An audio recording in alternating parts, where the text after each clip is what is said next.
Thank you, Mr. President. Members of the Senate, make no mistake, the Senate is now playing high-stakes baseball. And unfortunately, the eyes of Georgia are watching, especially the women of Georgia, who are now engaged and voting in record numbers. Thank goodness they're voting and they're engaged.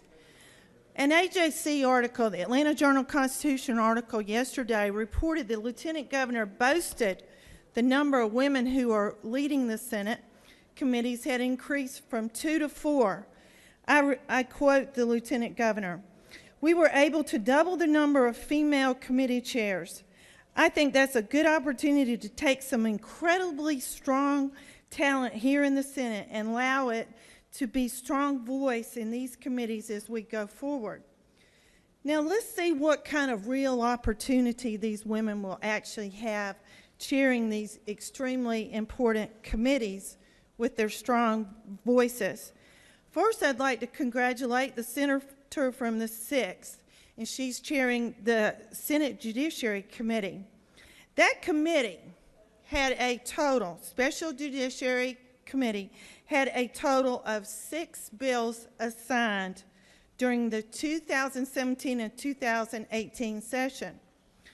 Next, congratulations to the senator from the 35th. You continue to chair the Interstate Cooperation Committee, and she had 2 bills and 1 resolution in 2 years. And then the senator from the 32nd is newly appointed to the Ethics Committee, and she's the winner. That committee had 32 bills assigned last year in 2017 and 2018. And now I would like to go to the Senate HHS Committee, and it's my honor to be able to have served in that committee. And in the last 2 years, we had 121 bills. And now this woman, this female, has been assigned as the chairman of the Science and Technology Committee.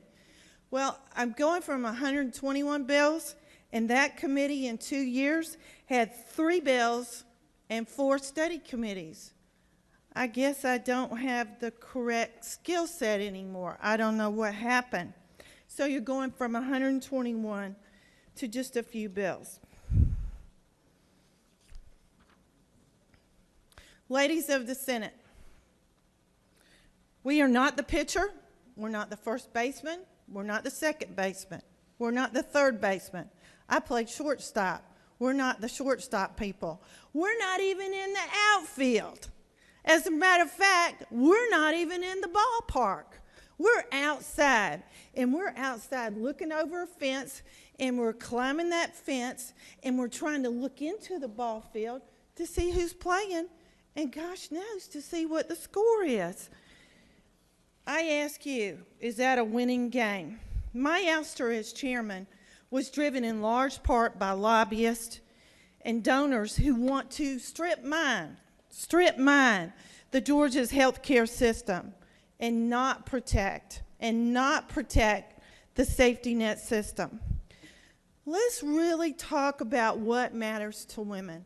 I want to talk about what is in my heart and my soul and what we did on the Health and Human Services Committee. First, I want to talk about Imani Moss.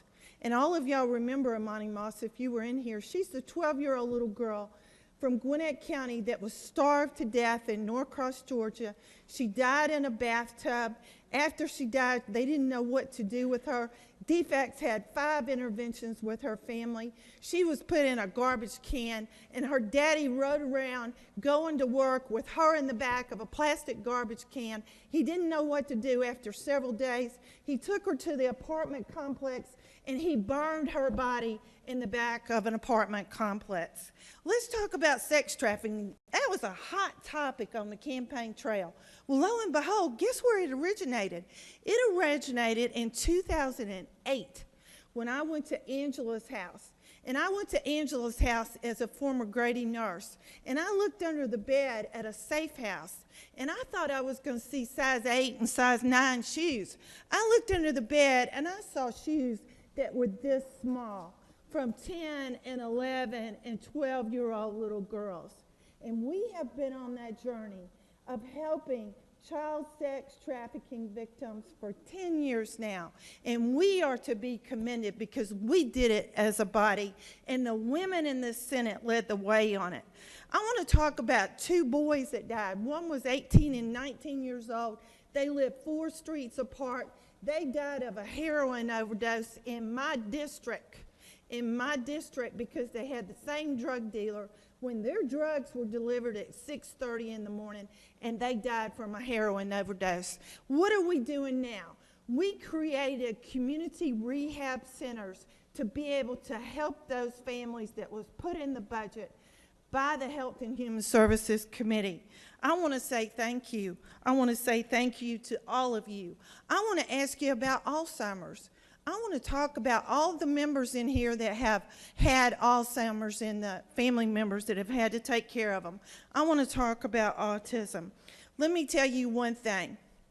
You can break my heart, but you will not break my spirit. And no matter where I go in this building, I'm going to remember the Imani Mosses of the world, and I'm going to do my best job. I may not be in that ballpark. I may be in the parking lot, but I'm watching, I'm listening, and I'm going to be the voice of victims. Thank you very much, and I yield the well.